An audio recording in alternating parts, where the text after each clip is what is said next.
37वीं रात हुई तो शहरजाद ने शहरयार बादशाह से कहा।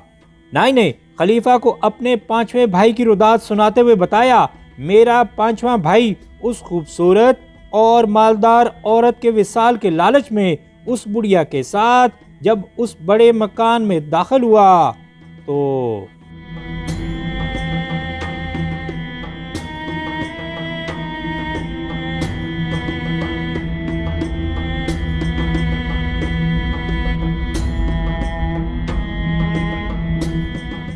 अब वो एक बड़े महल में दाखिल हुए जिसमें एक बहुत बड़ी बैठक थी और फर्श पर उम्दा उम्दा कालीन बिछे हुए थे और पर्दे पड़े हुए थे।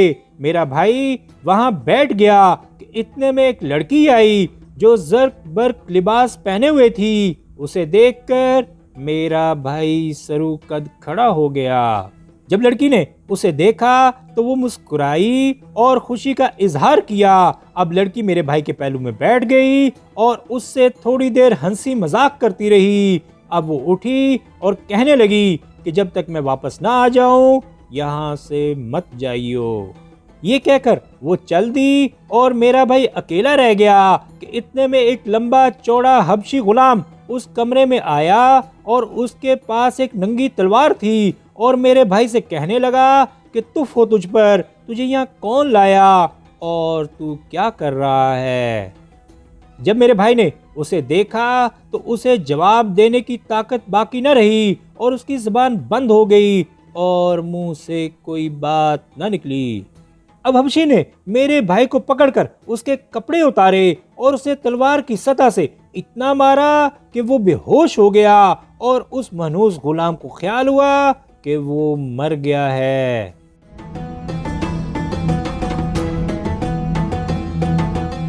अब मेरे भाई ने उसे ये कहते सुना कि नमक छिड़कने वाली कहाँ है। ये सुनकर एक लौंडी आई और उसके हाथ में एक बड़ा थाल था और उसमें बहुत सा नमक था। फिर गुलाम ने मेरे भाई के जख्मों पर नमक छिड़का मगर मेरे भाई ने कोई जुम्बश न की ताकि कहीं गुलाम को मालूम न हो जाए कि वो जिंदा है और वो उसे कत्ल न कर डाले। अब वो लौंडी चली गई और गुलाम ने आवाज दी कि तहखाने वाली कहाँ है। ये सुनकर वही बुढ़िया आई और उसे पांव से पकड़कर खींचा और तहखाने में ले जाकर फेंक दिया।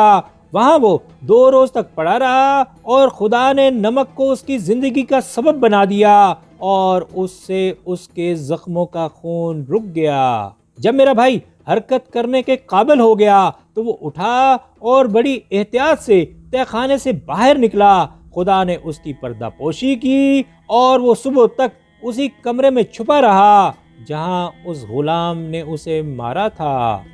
जब सुबह हुई तो वो मलून बुढ़िया दूसरे शिकार की तलाश में निकली और मेरा भाई भी उसके पीछे निकल आया और घर पहुंचकर उसने अपना इलाज किया और साथ साथ वो हर रोज देखता था कि बुढ़िया लोगों को एक एक करके ले जाती है।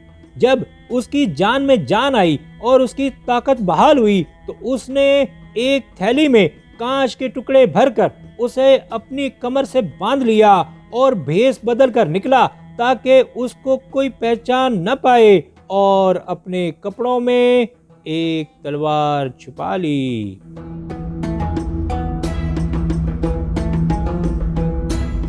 जब उसे वो बुढ़िया नजर आई तो उसने अजमियों के लहजे में कहा कि ऐ मेरी आका, मैं परदेसी हूँ और यहाँ किसी से वाकिफ नहीं हूँ। क्या तेरे पास तराजू होगा जिसमें 900 दीनार आ जाएं? इसके बदले मैं तुझे उनमें से कुछ दीनार दे दूंगा। बुढ़िया ने जवाब दिया कि मेरा बेटा सराफ है और उसके पास हर किस्म के तराजू हैं। मेरे साथ चल और अपनी अशरफियां तोल ले। ये कहकर बुढ़िया एक तरफ चल दी और मेरा भाई उसके पीछे हो लिया यहाँ तक कि वो उसी दरवाजे पर पहुंची और उसे खटखटाया और वही लौंडी आई और उसने दरवाजा खोला। बुढ़िया उसको देखकर मुस्कुरा दी और कहने लगी कि मैं आज तुम्हारे लिए चर्बी वाला गोश्त लाई हूँ। लौंडी मेरे भाई का हाथ पकड़कर उसे मकान के अंदर ले गई। थोड़ी देर उसके पास बैठने के बाद लड़की उठी और उससे कहा कि जब तक मैं वापस ना आ जाऊं यहाँ से उठियो मत। ये कहकर वो चल दी और उसके जाते ही मलून गुलाम नंगी तलवार लेकर आ धमका और मेरे भाई से कहने लगा कि ए मलून उठ और मेरे पीछे पीछे आ। मेरा भाई उठा और गुलाम के पीछे पीछे हो लिया। अब उसने अपना हाथ तलवार की तरफ बढ़ाया जो उसके कपड़ों में पोशीदा थी और गुलाम पर ऐसा वार किया कि उसका सर तन से जुदा हो गया और वो उसे खींचकर तहखाने में ले गया और आवाज दी कि नमक छिड़कने वाली कहाँ है। अब वो लौंडी एक थाल लेकर पहुंची जिसमें नमक था और जब उसने देखा कि मेरा भाई हाथ में नंगी तलवार लिए खड़ा है तो वो उल्टे पांव भागी, लेकिन मेरे भाई ने पीछे से एक ऐसी तलवार मारी और उसका सर उड़ा दिया।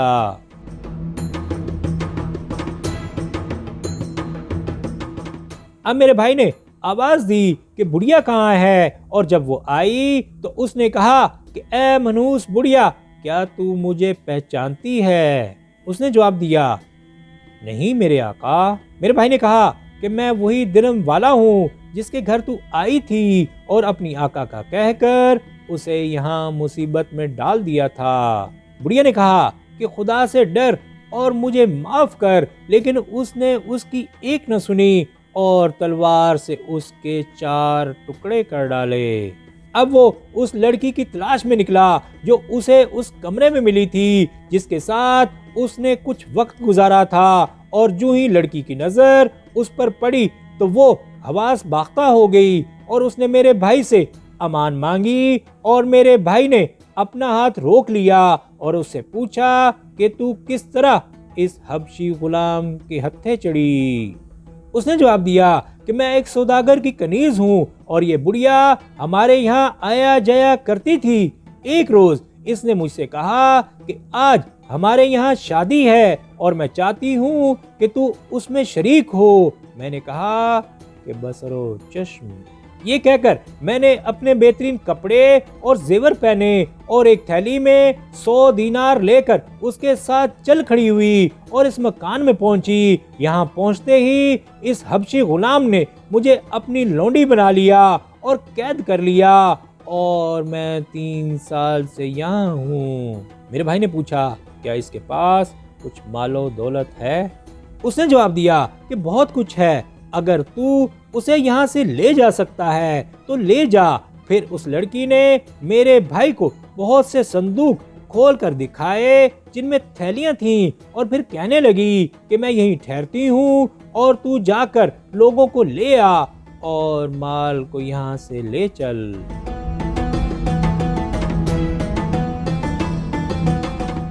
मेरा भाई बाहर गया और 10 आदमियों को ले आया, लेकिन जब वो दरवाजे पर पहुंचा तो उसे खुला पाया और देखा कि ना वहां वो लड़की है और ना ही थैलियां, सिर्फ कपड़े और कुछ छूटी हुई चीजें पड़ी हैं।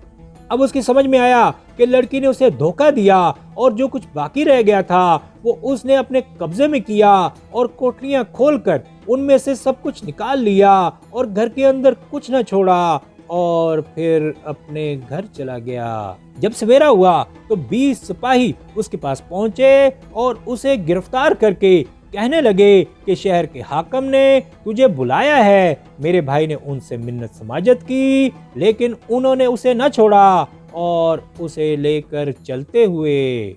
जब मेरा भाई हाकिम के सामने पेश हुआ तो उसने मेरे भाई से पूछा कि ये कपड़े और माल तुझे कहाँ से मिला।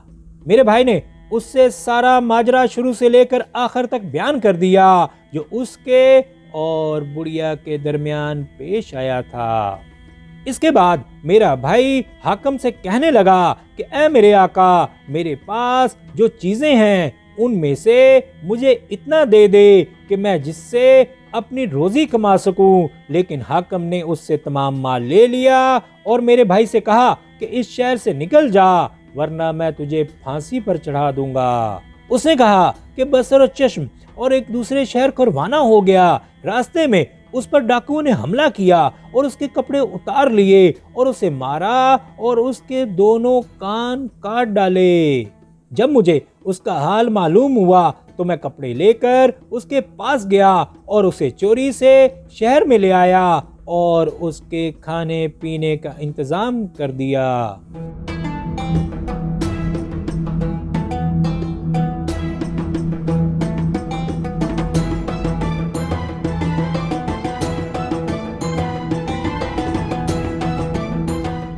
फिर मैंने खलीफा से कहा कि ए अमीरुल मोमिनीन, मेरा छठा भाई जिसके दोनों होंठ कटे हुए थे फकीर था। एक रोज वो भीख मांग रहा था कि उसने एक गली में एक खूबसूरत मकान देखा जिसकी बैठक बहुत कुशादा और बुलंद थी और दरवाजे पर बहुत से नौकर चाकर थे। पूछने पर पता चला कि वो मकान एक वजीर का है। ये सुनकर मेरा भाई दरबानों के पास गया और उनसे सवाल किया। उन्होंने कहा कि अंदर जा, जो जो तू चाहेगा हमारा आका तुझे देगा। अब वो बैठक में दाखिल हुआ और थोड़ी देर चलने के बाद एक हवेली देखी जिसमें मरमर का फर्श था और उसके बीच में एक खूबसूरत बाग था। अब वो मकान के सदर की तरफ बढ़ा और वहां उसने एक शख्स को देखा जिसका चेहरा हसीन था और दाढ़ी बहुत खूबसूरत थी। जब उसने मेरे भाई को देखा तो उठ खड़ा हुआ और मरहबा कहा और उसकी मिजाज पुरसी की। मेरे भाई ने जवाब दिया कि मैं मोहताज हूँ। जब उसने मेरे भाई को ये कहते सुना तो उसे निहायत गम हुआ और कहने लगा कि जिस शहर में मैं हूँ उसमें तू भूखा रहे, ये मैं हरगिज बर्दाश्त नहीं कर सकता। ये कहकर उसने कहा कि ए मेरे मेहमान, बैठ और मेरे साथ खाना खा। मेरे भाई ने उसका शुक्रिया अदा किया और खाने का इंतजार करने के लिए बैठ गया क्योंकि वो भूखा था और भूख की वजह से वो निहायत लागर हो चुका था। अब उस शख्स ने गुलाम को आवाज दी कि तश्त और लोटा ला और कहने लगा कि ए मेरे मेहमान, आगे आ और अपने हाथ धो। मेरा भाई हाथ धोने के लिए उठा लेकिन न उसे कोई तश्त नजर आया न लोटा, मगर मेजबान अपने हाथ इस तरह हिला रहा था कि गोया वो हाथ धो रहा है।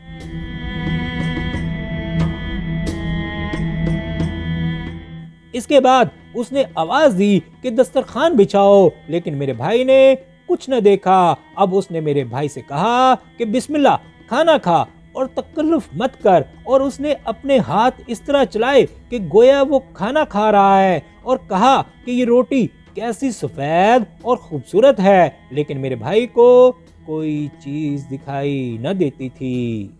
अब मेरे भाई ने अपने दिल में कहा कि ऐसा मालूम होता है कि ये शख्स लोगों के साथ मजाक करना पसंद करता है। और फिर उससे कहा कि ए मेरे आका, मैंने तमाम उम्र न इससे ज्यादा खूबसूरत सफेद रोटी देखी और न इससे ज्यादा मजेदार खाई।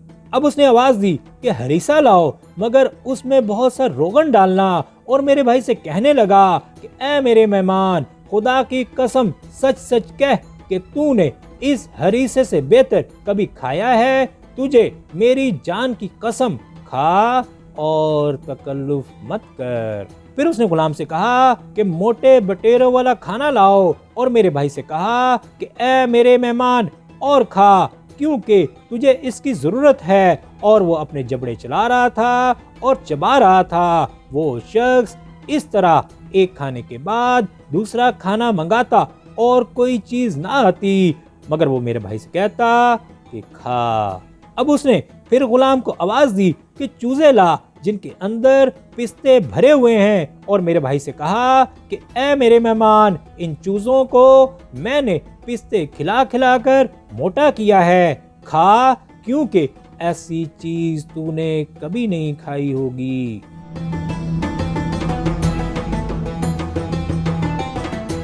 मेरे भाई ने कहा कि ए मेरे आका, इसका क्या कहना। अब वो अपने हाथ को मेरे भाई के मुंह की तरफ इस तरह बढ़ाने लगा गोया कि वो उसके मुंह में लुकमा दे रहा है, लेकिन मेरा भाई भूखा था और उसकी भूख बढ़ती जाती थी और उसे तमन्ना थी कि काश जौ की रोटी ही मिल जाए। वो शख्स मेरे भाई से कहता जाता था कि खा और तकल्लुफ मत कर। अब मेरे भाई ने कहा कि मेरा पेट भर गया है। जब उसने ये सुना तो उसने आवाज दी कि इन खानों को बढ़ाओ और शीरीनी लाओ। इस तरह से वो एक के बाद एक खाना मंगवाता, लेकिन बाजार कुछ भी ना आता। फिर उसने मीठे टुकड़े और बादाम मंगवाए और मेरे भाई से कहा कि खा और तकल्लुफ मत कर। उसने जवाब दिया कि मैं सैर हो गया हूँ और अब मैं और नहीं खा सकता। इस पर उसने कहा कि हमारे लिए शराब लाओ और उसने मेरे भाई को प्याला देकर कहा कि पी। मेरे भाई ने अपने हाथों को इस तरह जुम्बश दी कि गोया वो पी रहा है। अब उस शख्स ने भी अपने हाथों के इशारे से पी और एक दूसरा प्याला मेरे भाई को दिया। उसने वो भी पी लिया और जाहिर किया कि गोया बदमस्त हो गया है। अब मेरा भाई अपने दिल में सोचने लगा कि मुझे इसके साथ कोई ऐसा काम करना चाहिए कि ये अपनी इन हरकतों से तौबा कर ले। अब मेरे भाई ने उसे गाफिल पाकर उसकी गर्दन पर इस जोर से थप्पड़ मारा कि सारा मकान गूंज उठा और फिर दूसरा और फिर तीसरा थप्पड़ लगाया।